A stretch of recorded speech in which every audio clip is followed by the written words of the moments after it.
In the last video, we are talking about how to upload video on YouTube. So today we are talking about how to make a great thumbnail. Thumbnail एउटा यस्तो चीज हो जसले तपाईको भिडियोलाई सपार्न पनि सक्छ र बिगार्न पनि सक्छ। एउटै रथका दुईवटा पाङ्ग्रा भने जस्तै थम्बनेलले पनि तपाईको भिडियोको लागि एकदमै महत्त्वपूर्ण भूमिका निर्वाह गरेको हुन्छ। ओके, थम्बनेल बनाउनको लागि मार्केटमा विभिन्न किसिमका एप्लिकेसनहरू अवेलेबल रहेका छन्। For example Thumbnail Maker, Pics Arts, Photoshop and Pixel Lab. यी सबै एप्लिकेसनहरू मध्ये म रिकमेन्ड गर्नेछु पिक्सल ल्याब, किनभने Pixel Lab easy to use रहेको छ र यस एप्लिकेसनमा अरु भन्दा धेरै फिचरहरू पनि रहेको छ। तपाईहरुले अल्ट्रा ग्राफिकको साथमा कुनै पनि पिक्चरहरू एक्सपोर्ट गर्न सक्नुहुनेछ।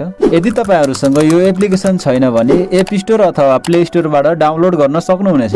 ओके, भिडियोमा अगाडि बढ्नु भन्दा पहिले यदि तपाईहरुलाई मेरो कन्टेन्ट राम्रो लाग्छ भने कृपया भिडियोलाई लाइक गरिदिनु होला र कमेन्ट बक्समा मेरो कमजोरी अनि मैले सुधार्नुपर्ने कुराहरू लेख्न नभुल्नु होला। साथै च्यानललाई पनि सब्स्क्राइब गरी छेउमा रहेको बेल आइकनलाई प्रेस गरेर अलमा सेट गर्न नभुल्नु होला, किनभने आगामी दिनहरुमा पनि YouTube सम्बन्धित धेरै भिडियोहरू लिएर उपस्थित हुनेछु। त्यसैले च्यानललाई सब्स्क्राइब गर्न नभुल्नु होला।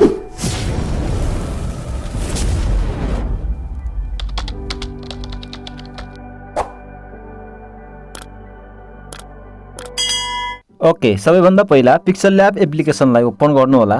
ओपन गरिसकेपछि तपाईको मोबाइलमा यस्तो किसिमको इन्टरफेस ओपन हुनेछ। त्यसपछि राइट कर्नरमा देखिएको 3 डटमा क्लिक गरेर इमेज साइजमा क्लिक गर्नु होला। इमेज साइजमा क्लिक गरिसकेपछि प्रिसेटमा क्लिक गरेर YouTube थम्बनेल सिलेक्ट गर्नु होला। YouTube थम्बनेल सिलेक्ट गरिसकेपछि अब तपाईको मोबाइलमा यस्तो किसिमको इन्टरफेस देखिनेछ। अब तपाईले YouTube थम्बनेलमा आफ्नो फोटो लगाउन चाहनुहुन्छ भने माथि देखिएको प्लस आइकनमा क्लिक गर्नु होला। त्यसपछि तल देखिएको फ्रम ग्यालरीमा क्लिक गर्नु होला। फ्रम ग्यालरीमा क्लिक गरिसकेपछि अब तपाईहरु पुग्नुहुनेछ आफ्नो मोबाइलमा रहेको ग्यालरीमा। अब तपाईले आफ्नो थम्बनेल माथि लगाउनु पर्ने फोटोमा क्लिक गरेर थम्बनेलमा आफ्नो फोटो लगाउन सक्नुहुन्छ। फोटो लगाउँदा जहिले पनि थम्बनेलको 30% भाग कभर हुने गरी फोटो लगाउनु पर्छ। अब तपाईले आफ्नो थम्बनेलमा जति पनि फोटोहरू लगाउन चाहनुहुन्छ त्यो आफ्नो इच्छा अनुसार लगाउन सक्नुहुनेछ। एउटा कुरा याद राख्नुहोस्, एउटा थम्बनेलमा 4 वटा अथवा 5 वटा अब्जेक्ट भन्दा बढी कुनै पनि अब्जेक्टको युज नगर्नु होला। ओके, फोटोहरू लगाइसकेपछि अब म लगाउन जाँदैछु टेक्स्ट। सिम्पली टेक्स्ट लगाउनको लागि पनि माथि देखिएको प्लस आइकनमा क्लिक गरेर टेक्स्टमा क्लिक गर्नुपर्नेछ। अब म यहाँ केही टेक्स्टहरू लगाउन जाँदैछु। How to make a great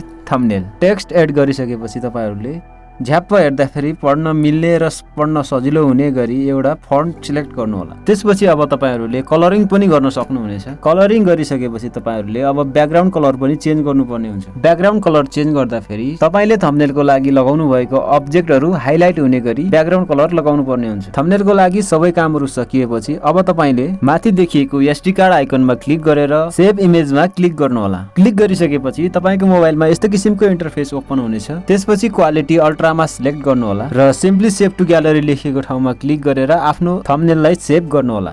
आजको लागि यति नै। तपाईहरुलाई भिडियो कस्तो लाग्यो आफ्नो प्रतिक्रिया कमेन्ट बक्समा लेख्न नभुल्नु होला। भिडियोलाई लाइक गरिदिनु होला र च्यानललाई सब्स्क्राइब गर्न नभुल्नु होला भन्दै बिदा चाहन्छु। नमस्ते।